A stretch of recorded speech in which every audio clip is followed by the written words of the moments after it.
도장으로 마감을 하는 곳입니다.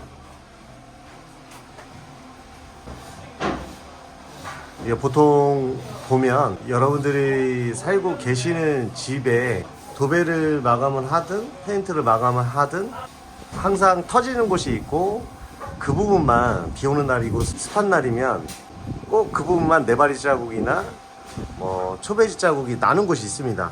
보통 제일 많이 나는 곳이 인방 윗부분, 요 라인에 올라가서 그 부분에서 많이 터지고 도배를 하더라도 네바리 자국이 많이 나는 곳입니다.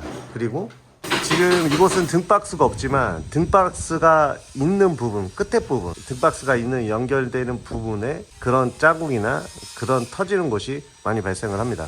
저희 영상에도 항상 내보냈지만 이렇게 인방 윗부분이 투피면에서 이쪽에서 조인 부분이 만나는 것이 아니라 좀 떨어진 곳, 이런 곳이나 창문 있는 부분도 이쪽이 아닌 좀 들어가서 이 부분이나 이런 부분, 지금 여기도 이음매가 이 부분에 와 있죠. 이렇게 시공하는 것이 상당히 중요합니다. 왜냐하면 터지는 것도 예방할 수 있고, 그리고 네바리 자국, 도배 마감을 했을 때 자국 나는 면도 많이 줄일 수가 있습니다. 에어컨 박스지만 이 부분도 이 끝나는 이 꼭지점, 이 라인이 끝나는데 이쪽으로 들어가면 안 되고, 지금 이 안쪽으로 이렇게 이런 식으로 들어가야 됩니다. 이 부분도 조인 부분이 가운데로 들어가게, 저기서 만나는 인방 부분에서 이 부분도 인방 부분에서 끝나지 말고 들어가서, 제일 많이 터지는 곳이고 제일 많이 표시가 나는 부분이기 때문에 이렇게 이음매를 이렇게 들어가게 하고 가운데에 조인 부분을 하게 되면 그래도 나중에 마감을 했을 때 위험한 부분들을 좀 감소할 수가 있습니다.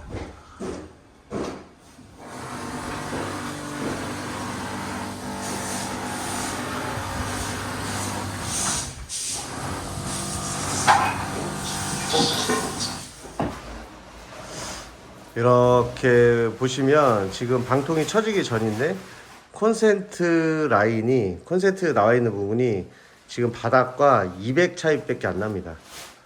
바닥과 220cm 위에 콘센트가 달려 있습니다. 상당히 고정관념을 없앤 거나 마찬가지죠. 그러니까 콘센트가 꼭 필요한 부분에는 그 위치에 넣는 게 맞지만, 그렇게 콘센트 같은 것들이 아예 안 들어가지도 않는데 꼭 나중에 필요할 것 같아서 달리는 경우가 있을 때 굳이 이 콘센트를 항상 450, 500 여기에 달으라는 목은 없잖아요. 이 면에 상당히 좀 이쁜 마감을 할 텐데 콘센트 같은 것들이 눈에 거슬리기 때문에 여기 같은 경우에는 콘센트 높이를 200으로 맞췄습니다. 여기서도 좀 하나 눈여겨볼 수 있는 게, 이렇게 보시면 눈치채셨나요? 지금 저 뒤쪽에 있는 터닝도 그 문틀 라인하고 히든도 문틀 라인하고 이렇게 딱 맞춘 겁니다.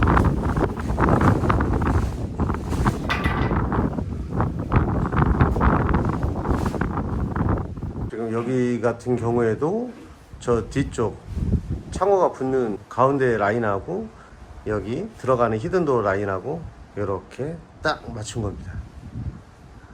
이런 것까지 디테일을 살리냐 하시는데, 이런 부분들이 라인 살리는 게 상당히 중요하거든요. 인테리어 쪽으로는 어떻게 보면 상당히 중요한 부분이기 때문에 이런 라인들, 복도가 시작하는 지점도 반대편하고 딱 라인을 맞췄습니다. 당연히 상부 쪽은 히든도어와 지금 터닝도어 들어가는 면은 윗라인은 당연히 딱 맞췄고요. 네, 오늘 아파트 인테리어 목공 현장이 끝이 났는데 좀 보여드릴 게 좀 있어요. 좀 좋은 디자인이 좀 있어서 보시는 분들께 좀 유익할 것 같아서 여기 사물디자인 대표님께 허락을 받고 제 말씀을 드려보도록 하겠습니다. 이쪽은 앞베란다 부분인데요, 이렇게 보시면 터닝도어가 들어가는 부분이죠. 이렇게 돼 있는데 저 앞쪽에 보면 또 이렇게 틀이 있어요. 터닝도어가 들어가는 곳입니다.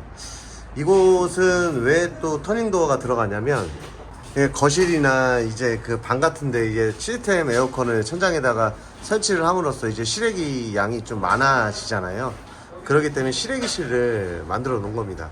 보통 아파트에 보면은 실외기들이 이제 바깥에 이렇게 되어져 있어요.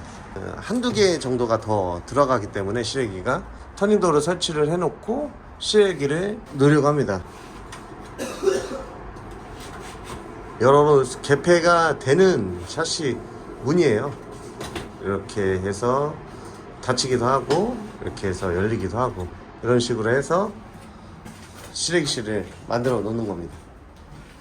그리고 이 주방 쪽인데요. 주방 쪽에 보면 항상 그 뒷베란다 그 샤시를 확장을 함으로써 샤시가 꼭 오픈이 되어 있는 디자인들이 많이 있었는데 지금 여기 같은 경우에는 이렇게 막아놨어요. 양쪽 벽을 그렇게 한 다음에 가구를 놓고 여기서 가구 문짝으로 해서 열고 나갈 수 있게끔, 그러면 가구하고 가구 문이 들어가면 여기는 주방이 가구로 쫙 들어가는 거예요. 그렇게 되면 뒷베란다 창문이 좀 감춰지죠. 여기 같은 경우에는 슬라이딩 간살 도어를 해서 달 예정이지만 이런 것도 어떻게 보면 고정관념이 좀 깬 부분이에요. 왜냐하면 확장된 뒷베란다 샷이 있는 부분은 거진다 좀 오픈을 해서 쓰시려고 하는 부분들이 있는데 이렇게 해서 디자인이 주방이 완성이 되는 겁니다. 이쪽은 방이 있는 부분입니다. 방이 있는 부분인데 사실 방 있는 부분은 이런 중간 가벽 같은 것들이 잘 좀 세우진 않죠. 왜냐하면 이렇게 중간 가벽을 세웠다는 거는 완벽히 디자인과 그 어느 정도의 도면의 구상이 다 끝난 상태에서 이런 중간 가벽을 딱 세워놔야 돼요. 이 방에 쓸 수 있는 효율적인 디자인과 공간을 이제 구상을 다 끝낸 거겠죠. 그렇게 해서 중간 가벽을 이렇게 세워놨습니다. 이렇게 되면 저쪽에 구분이 될 수 있는 공간이 될 것이고 이쪽도 구분이 될 수 있는 공간이 될 것입니다. 효율적으로 쓸 수 있는 공간이 될 수 있어서 이런 디자인도 좀 상당히 좀 괜찮은 것 같아요. 그리고 이렇게 보시면 확장된 데 보면 거진다 이렇게 배관이 이렇게 노출이 돼 있어요. 구 아파트 같은 경우에는 거진 배관이 이렇게 돼 있는데 이쪽에다가 뒷면은 단열을 했고 이쪽은 또 단열을 한 다음에 이쪽에 문을 달 겁니다. 가구 문짝으로 문을 달 건데 나중에 혹시 문제가 생길 수도 있기 때문에 그렇다고 해서 이거를 막아버리면 나중에 문제가 생겼을 때에는 다 철거를 해서 다시 작업을 해야 되는 부분들이기 때문에 문을 달아서 디자인은 할 겁니다. 예, 이런 것도 참 아이디어가 좀 좋은 것 같아요. 보통 보면 에어컨 박스 같은 것도 뒤쪽에 커튼 박스가 들어가는 부분도 이제 간접등이 들어가게 되고 앞쪽도 단내림을 하면서 또 앞쪽도 간접등이 들어가게끔 이렇게 작업을 해놨습니다. 여기도 방 쪽인데요. 지금 이쪽 보면 이쪽 벽보다 기존 이쪽 벽보다 이쪽 벽이 좀 더 들어갔습니다. 이 들어가게 한 이유는 이 공간을 살려서 수납 가구를 집어넣을 수 있게끔 벽을 안쪽으로 더 들인 거예요. 이렇게 되면 방에 대한 효율성과 공간에 대한 효율성이 상당히 높아지거든요. 왜냐하면 쓸 수 있는 공간이 꼭 필요한 공간을 만들어 놓은 거기 때문에 저쪽 방에서는 굳이 그 공간이 필요가 없는 공간이기 때문에 이렇게 이쪽 방을 좀 효율성 있게 이렇게 공간 디자인을 해 놓은 겁니다. 방수석고로 수납장을 짠 건데 타일이 붙여질 예정이에요. 방수액도 이렇게 뿌려놨네요.